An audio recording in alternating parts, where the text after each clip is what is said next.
আসসালামু আলাইকুম সবাইকে। খুবই স্পেশাল একটা ব্লগ শেয়ার করতে যাচ্ছি। আশা করছি আপনাদের কাছে খুবই ভালো লাগবে। বিষয়টা তো আমার কাছে অন্যরকম ভালো লেগেছে। তো আমরা তো ফিনল্যান্ডে আছি, মোটামুটি সবাই জানেন যারা আমার ব্লগের সাথে আছেন। তো আমি যাচ্ছি একটা বোনের বাসায়। তো ওনাকে কেউ আপা বলে সম্বোধন করেন, তো আমি ভাবি ডাকতেই পছন্দ করি। তো মানুষটা খুবই অমায়িক, ওই মানুষটাকে চিনে না এমন মানুষ ফিনল্যান্ডে খুবই কম আছেন, বিশেষ করে হেলসিঙ্কিতে। তো বাঙালি বোনদের মধ্যে বা ভাবিদের মধ্যে কেউ যদি আমাদের প্রবাসীদের পক্ষ থেকে ফিনল্যান্ডের জন্য কিছু করতে পারে, সেই সাথে আমাদের বিভিন্ন সুযোগ সুবিধাকে একটু অগ্রাধিকার দিয়ে বা আমাদের হয়ে কথা বলে, এরকম ভাগ্য আসলে সত্যি এত কাছ থেকে দেখতে পাবো আমি ভাবতেও পারিনি। তো সবাই যোগ্য মনে করেছেন, তো উনি মনোনীত হয়েছেন। এখন ক্যান্ডিডেট প্রার্থী হিসাবে সবার কাছ থেকে দোয়া চাচ্ছেন। আশা করি অনেকেই বুঝে গিয়েছেন যারা হেলসিঙ্কিতে আছেন। ওনার অফিসিয়াল নাম হচ্ছে তাসলিম আক্তার জামান, আর একটা ডাক নামও আছেন। তো যাই হোক, ওই নামেও সবাই ওনাকে চিনেন, মৌ বা মৌরি বলেও অনেকে চিনেন। তো ওনার বাসায় এসেছি, আমরা একটা ভালো সময় কাটাবো। তো ওনার খুব কাছের কিছু ভাবি আপারা মিলে আমরা এখানে উপস্থিত হয়েছি। তবে একটা বিশেষ ব্যাপার ছিল, ভাইদের উপস্থিতি ছিল না, কারণ ভাইরা তো বিভিন্ন কাজে ব্যস্ত, অত সময় ওনাদের নেই। তো আমরা যদি আমাদের মতো করে বাচ্চাদেরকে নিয়ে একটু সময় কাটাতে চাই, এটাই হচ্ছে বেস্ট।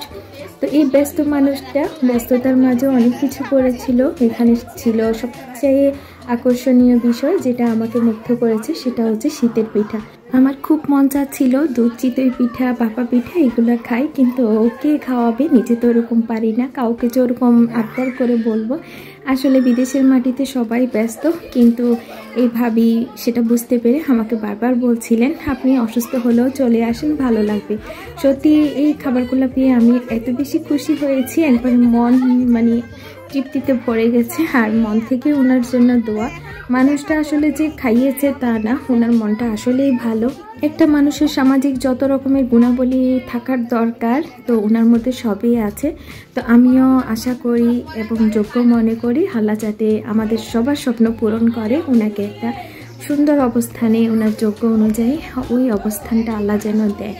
তো বাসায় কি পরিমাণ গেস্ট আছেন, বাচ্চারা আছেন, তো আমি একটু করে শেয়ার করি, তাতে আপনারা আন্দাজ করতে পারবেন।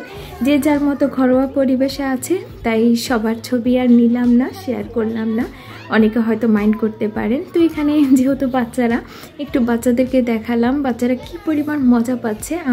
আমার ছেলে যখন শুনেছে সে যাবে, তখন সে ওকে তো ডিটেলসে অনেক কিছু এখন বোঝানোর চেষ্টা করে। সে বলে যে কি বাংলাদেশি ফ্রেন্ড, বাংলা ভাষা বলবে, সে সেটা আন্দাজ করতে পেরে আরও বেশি এক্সাইটেড। তো এখানেও অনেক ভাবি আপারা বসে গল্প করছেন, আমি একটু ঘরটা ঘুরে ঘুরে দেখছিলাম। বরাবরের মতো যে কারো বাসা দেখতে আমার কাছে ভালো লাগে, প্রত্যেকের বাসা আমার কাছে সুন্দর লাগে, আর কেন জানি মনে হয় যে খুব পরিচিত, আমি অনেকবার এসেছি এমন লাগে। তো আমার আরহাম ইচ্ছা মতো খেলছিল, ওকে আমি দেখাচ্ছিলাম। এই যে এখানে ছোট্ট একটা কিচেনের মতো করে সাজিয়ে রেখেছে বাচ্চাদের জন্য। ওকে বলছি তুমিও কিছু এখানে কুক করতে পারো।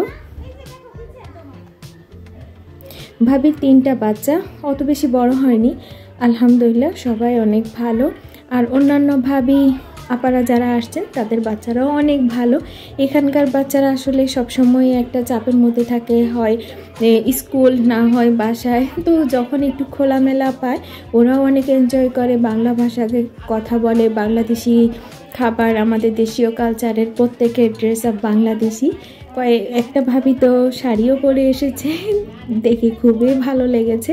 একেবারে মনে হচ্ছে যে আমি দেশে আছি, একবারও মনে পড়ছে না যে আমি অনেক দূরে, নিজের আত্মীয় স্বজন থেকে অনেক দূরে আছি, এটা একদমই মনে পড়ছে না। অনেক মজা করার পর ডিনারের ব্যবস্থাও করেছেন। তো আমার কাছে তো অনেক ভালো লাগছে, কিন্তু খেতে পারবো কিনা জানি না, একটু জায়গা নেই। এত মজা মজা পিঠা খেয়েছিলাম, কেক ছিল, আরও অনেক কিছুই ছিল।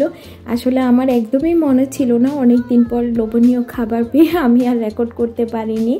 তো যাই হোক, এখন ডিনার করছি। মারা সবসময় ব্যস্ত থাকে প্রথমে বাচ্চাদেরকে খাওয়ানোর জন্য। আসলে বাচ্চারা যখন একসাথে একে অপরের সাথে খেলাধুলা করে, অনেক দিন পর দেখে, তো তাদের আর খাওয়া দাওয়া নিয়ে কোনো তাগাদা থাকে না, খেতে হবে। ওদের পেটে ক্ষুধা কিন্তু খাবে না, কারণ ওদের খেলার টাইমটা চলে যাচ্ছে। এই আলহামদুলিল্লাহ অনেক ভালো সময় কাটানোর পর খাওয়া দাওয়া শেষ করে আমরা এখন ফটোশ্যুট করছিলাম। তো ভাবি মাঝখানে বসছেন, আমার ছেলেও দেখছে। আমরা যারা আছি এই মুহূর্তে আমরা সবাই মন থেকে আশা করি এবং চাই যারা আজকে উপস্থিত হতে পারেননি তারাও আশা করব সবাই মন থেকে দোয়া করবেন। সবারই একই চাওয়া, আমরা ওনাকে কাউন্সিলর হিসাবে দেখতে চাই হেলসিঙ্কি শহরে। তো আল্লাহ আমাদের মনের ইচ্ছে পূরণ করবে, কারণ এত ভালো একটা যোগ্য মানুষ যদি না হয় আসলে এটা কেমন জানি লাগবে। তো দেখতে দেখতে যাওয়ার টাইম হয়ে গেছে। যাওয়ার আগ মুহূর্তে আমি একটু আবার দেখছিলাম, সবার সাথে একটু কথা বলে নিচ্ছিলাম। এখানে আমার আরেকটা ফ্রেন্ড, সেও রেডি হয়ে যাচ্ছে। তো এই তো বের হয়ে যাচ্ছি। অনেক ভালো সময় কাটালাম, সেই সাথে আশা করছি আপনাদেরও ভালো লেগেছে। তো যারা হেলসিঙ্কিতে আছেন প্লিজ সবাইকে রিকোয়েস্ট করব ক্যান্ডিডেট তাসলিমা আক্তার আপুকে ভোট দিয়ে জয়যুক্ত করবেন, যাতে আগামীতে ওনাকে আমরা কাউন্সিলর পদে দেখতে পাই। সবাই অনেক ভালো থাকবেন। আল্লাহ হাফেজ।